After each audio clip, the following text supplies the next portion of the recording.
Ma, salamat ha. Simula pagkabata, ikaw na ang kasakasama. Gumagamot sa sugat ko sa tuwing nadadapa. Unang nagturo kung paano magsulat at magbasa.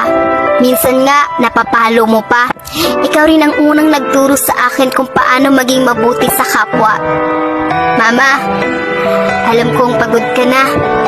Alam ko rin na minsan umiiyak ka dahil sa problema. Pero di mo lang ipinapakita. Alam ko rin na may nararamdaman ka na dahil sa maghapong paggawa at walang pahinga.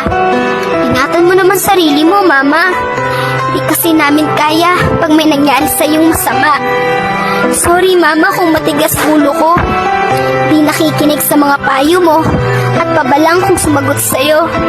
Minsan nagdadabog sa tuwing inuutusan mo. Di ako perpekto. Di rin ako yung tipo na nag-I love you sa'yo.